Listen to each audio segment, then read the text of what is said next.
जय श्री कृष्ण। भगवद गीता का दूसरा अध्याय श्लोक नंबर 67। इंद्रियाणा हि चरता येनो मम धुआ व्युतो तेजस्सा हरिता प्रज्ञा वायु निर्मा भवासी। इसका हिंदी अर्थ है, कारण है कि अपने अपने विषयों में विचरती हुई इंद्रियों में से एक ही इंद्रिय जिस मन को अपना अनुगामी बना लेती है, वह अकेला मन जल में नौका वायु की तरह उसकी बुद्धि हर लेता है। व्याख्या: मनुष्य को यह जन्म केवल परमात्मा प्राप्ति के लिए ही मिला है, अतः मुझे तो केवल परमात्मा प्राप्ति ही करनी है, चाहे हो जाए ऐसा अपना ध्येय दृढ़ होना चाहिए। ध्येय दृढ़ होने से साधक की अहंता में भोगों का महत्व हट जाता है। महत्व हट जाने से व्यवसाय बुद्धि दृढ़ हो जाती है, परंतु जब तक व्यवसाय बुद्धि दृढ़ नहीं होती तब तक उसकी क्या दशा होती है, इसका वर्णन यहाँ कर रहे हैं। जब साधक कार्य क्षेत्र में सब तरह का व्यवहार करता है, तब इंद्रियों के सामने अपने अपने विषय आ जाते हैं। उनमें से इस इंद्रिय का अपने विषय में राग हो जाता है। वह इंद्रिय मन को अपने अनुगामी बना लेती है, मन को अपने साथ कर लेती है, तो मन उस विषय का सुख भोग करने लग जाता है। अर्थात मन में सुख बुद्धि भोग बुद्धि पैदा हो जाती है। मन में उस विषय का रंग चढ़ जाता है, उसका महत्व बैठ जाता है। जैसे भोजन करते समय किसी पदार्थ का स्वाद आता है तो रसेंद्रिय उसके आसक्त हो जाते हैं। आसक्त होने पर रसेंद्रिय मन को भी खींच लेती है, तो मन उस खाद में प्रसन्न हो जाता है, राजी हो जाता है। तब मन में विषय का महत्व बैठ जाता है। तब वह अकेला मन ही साधक को बुद्धि को हल लेता है,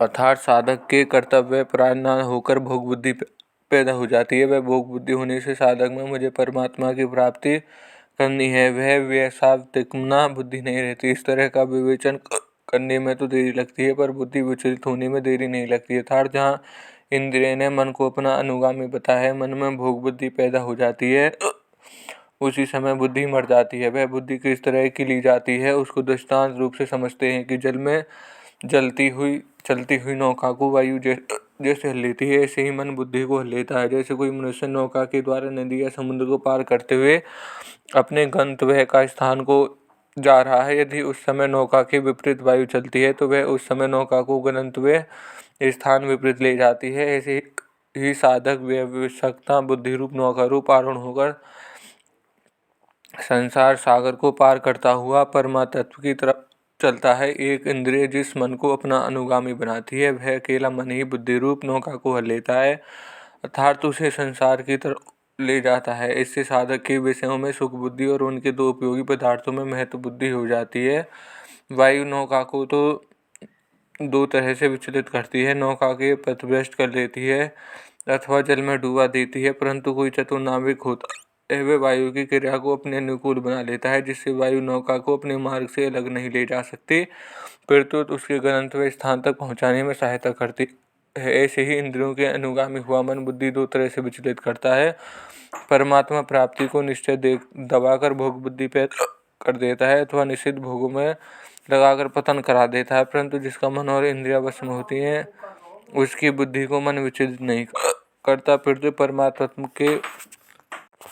परमात्मा प्राप्ति के निश्चय को दबाकर भोग बुद्धि पैदा कर देता है, अर्थात निषिद्ध भोगों में लगाकर पतन करा देता है। परंतु जिसका मन और इंद्रिया वश में होती हैं, उसकी बुद्धि को मन विचलित नहीं करता, फिर परमात्मा के पास पहुंचाने में सहायता करता है। परिशिष्ट भाव: यहाँ शंका हो सकती है कि प्रस्तुत श्लोक में आए यत और तत् पदों से इंद्रियों को न लेकर मन को क्यों लिया गया है, अर्थात इंद्रियों को बुद्धि का हरण करने वाली न बताकर मन को बुद्धि का हरण करने वाला क्यों बताया गया है। इसका समाधान है कि इसी अध्याय के 60वें श्लोक में इंद्रियों का मन का हरण करने वाली बताई गई और तीसरे अध्याय में 42वें श्लोक में इंद्रियों से मन को और मन से बुद्धि को बताया है। इससे सिद्ध होता है कि इंद्रियां मन का हरण करती हैं और मन बुद्धि का हरण करता है। दूसरी बात, बुद्धि को हरने के विषय में मन ही मुख्य है, इंद्रियां नहीं। कारण है कि जब तक किसी इंद्रिय के साथ मन नहीं रहता, तब तक उस इंद्रिय को अपने विषय का भी ज्ञान भी नहीं होता। श्री भगवंत महाराज कहते हैं, तदेमाम पुरुषार्थ न पयता कृष्णते बहरते यथे क्रासने निरपति विरंती गजानंता तदस्प्रासे।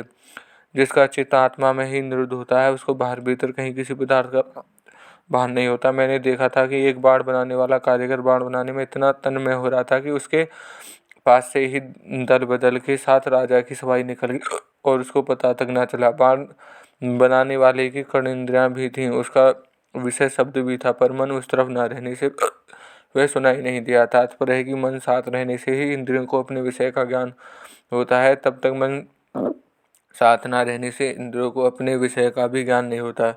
फिर वह इंद्रिय बुद्धि को कैसे हर सकती है? नहीं हर सकती। यह श्लोक यहीं समाप्त होता है। धन्यवाद।